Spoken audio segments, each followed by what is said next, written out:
ఒకవేళ మనసులో అయ్యా అందరూ వారి పిల్లలకు చాలా ఆస్తి సంపాదించి పెట్టారు, నా పేదరికాన్ని బట్టి నా పిల్లలకు నేను ఏమీ సంపాదించి పెట్టలేకపోయా. పలానా ఆయన వాళ్ళ కొడుకులకు అపార్ట్మెంట్ కొని పెట్టాడట, ట్రిపుల్ బెడ్రూమ్ ఫ్లాట్ కొని పెట్టాడట, హైటెక్ సిటీ దగ్గర ఎకరం పొలం కొని పెట్టాడట, వాళ్ళ నాన్న వాళ్ళ కొడుకు కారు గిఫ్ట్గా ఇచ్చాడట, వాళ్ళ తాత కోట్ల రూపాయల ఆస్తి ఇచ్చాడట. ఏంటో నా బ్రతుకులో నా పిల్లలకి నేనేం సంపాదించి పెట్టలేకపోయా, నా పిల్లలకి నేనేమి ఇవ్వలేకపోయా. దేవా, ఈ పేద తండ్రిగా నన్ను ఎందుకు పుట్టించావు? పేద తండ్రిగా నన్ను ఎందుకు మిగిల్చావు? నన్ను కూడా ఆశీర్వదిస్తే అందరి తల్లిదండ్రులు వారి పిల్లలకి ఇచ్చినట్లుగా నా పిల్లలకు కూడా నేను ఏదో ఒకటి ఇవ్వగలిగేవాడిని కదయ్యా. ఒట్టి చేతులు చూపించా, మొండి చేతులు చూపించా. ఎవరినో చూసుకొని ఎవరితోనో పోల్చుకొని ఒకవేళ నువ్వు కృంగ తీసుకుంటున్నావా? బిడ్డా, నీ పిల్లలకు కోట్ల రూపాయలు ఇవ్వకపోయినా పర్వాలేదు, నువ్వు కార్చే కన్నీటి ప్రార్థన ఉందే, దేవుని సన్నిధిలో నువ్వు నడిచిన పవిత్రమైన జీవితం ఉందే, కోట్ల రూపాయల డబ్బు కంటే మిక్కిలి ఆశీర్వాదం నీ భక్తిని పిల్లల మీద కుమ్మరిస్తుంది. వాళ్ళు ఇచ్చిన ఆస్తిపాస్తులు ఒక తరంతో అయిపోతాయి, 2 తరాలతో అయిపోతాయి.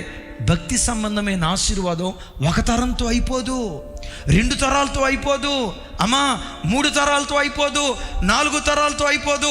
నా దేవుని వాక్యం ఉంటుంది, ఒకడు నా యందు భయభక్తులు కలిగి బ్రతికితే వాని భక్తిని జ్ఞాపకం చేసుకొని 1000 తరాల వరకు పిల్లలను నేను ఆశీర్వదిస్తాను అన్నాడు.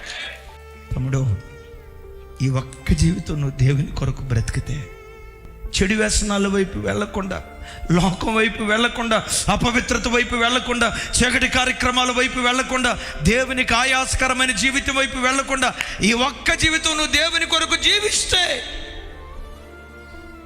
ఒక తరపు దీవెన కాదమ్మా, 1000 తరాల వరకు నీ పిల్లలను గుర్తుకు తెచ్చుకుంటాడు.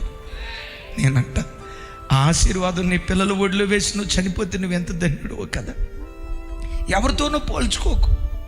వాళ్ళ పిల్లలకు ఫ్లాట్లు కొని పెట్టారంటయ్యా, వీళ్ళకి స్థలాలు కొని పెట్టారంటయ్యా, వాళ్ళ కార్లు కొని పెట్టారంటయ్యా, వాళ్ళ పిత్రార్జితమే కోట్ల రూపాయలు ఉందటయ్యా.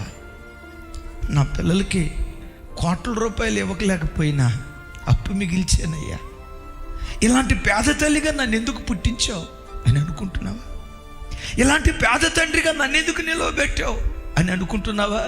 పర్వాలేదు, నువ్వు కార్చే కన్నీటి ప్రార్థన నీ పిల్లల భవిష్యత్తుకు కోట్ల రూపాయల కంటే అతి శ్రేష్టమైనది, అత్యంత విలువైనదే.